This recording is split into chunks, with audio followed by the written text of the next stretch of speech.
Set theory के इस lecture में अब हम लोग को डी मॉर्गन्स लॉ को पढ़ना है। 2 पॉइंट है उस याद करने वाला, उसको याद रखना है और इम्पोर्टेंट फार्मूला है, इसको भी याद रखना है, समझना भी है, याद भी रखना है और एक सवाल है, उस सवाल को करना है। तो सबसे पहले डी मॉर्गन्स लॉ क्या कहता है कि ए इंटरसेक्शन बी का होल वार ए डैश यूनियन बी डैश के बराबर होता है। इसको वेन डायग्राम के मदद से सिद्ध भी किया जा सकता है, प्रूफ भी किया जा सकता है। किसके मदद से? वेन डायग्राम के मदद से इस दोनों को प्रूफ भी किया जा सकता है, इसको भी प्रूफ किया जा सकता है, इसको भी प्रूफ किया जा सकता है। तो ए इंटरसेक्शन बी का होल वार ए बार यूनियन बी बार के बराबर होता है।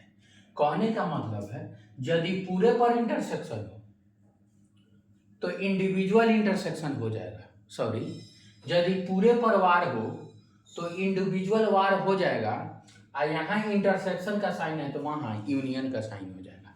यानी इंटरसेक्शन का साइन यूनियन के साइन में एक्सचेंज हो जाता है और टोटल का वार इंडिविजुअल वार पर डिस्ट्रीब्यूट हो जाता है। ध्यान से समझेंगे, यूनियन का साइन है तो इंटरसेक्शन का साइन हो जाएगा, यहाँ इंटरसेक्शन का साइन है तो यहाँ यूनियन के साइन में क्या हो गया?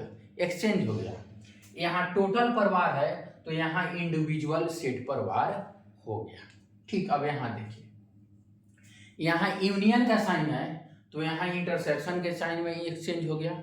यहाँ टोटल पर वार है तो इंडिविजुअल वार पर वार में क्या हो गया? डिस्ट्रीब्यूट हो गया। अब हमको याद करना है कि a symmetric b, a delta b is equal to क्या होता है? ए यूनियन बी माइनस ए इंटरसेक्शन बी। अगर कहीं ए डेल्टा बी निकालना हो, क्या निकालना हो? ए डेल्टा बी निकालना हो तो उसको क्या कैसे निकालेंगे? A union B minus A intersection B, A intersection B. यानी ए यूनियन बी में से ए इंटरसेक्शन बी को क्या करेंगे? एक्सक्लूड कर देंगे। क्या करेंगे? एक्सक्लूड कर देंगे। कहीं ए इंटरसेक्शन बी वार निकालना हो, ए इंटरसेक्शन बी वार, तो इसको क्या लिखते हैं? ए माइनस बी, ए माइनस बी। ठीक, ए के अंदर और बी डैश के भी अंदर, ए के अंदर और बी डैश के अंदर, तो एग्जैक्टली ए आएगा। क्या आएगा? एग्जैक्टली ए आएगा और एग्जैक्टली ए को ही ए माइनस बी कहा जाता है, ए माइनस बी कहा जाता है।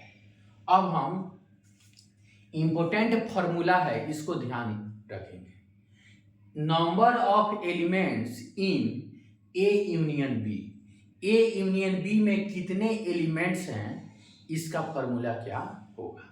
तो number of elements in E plus number of elements in set B minus number of element in set A intersection b.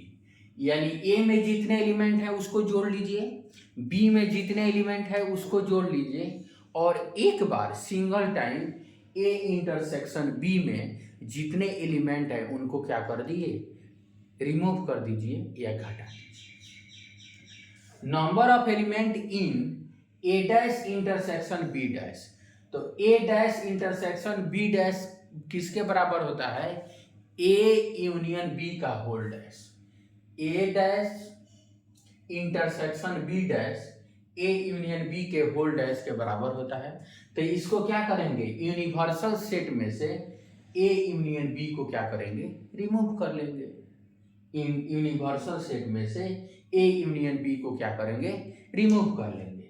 अगर कहीं लिखा रहे कि number of elements in A intersection B dash, A intersection B dash का मतलब क्या होता है? Exactly A.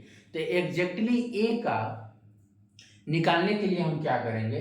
Number of elements in A minus number of elements in A intersection B, number of elements in set A minus number of elements in set A intersection.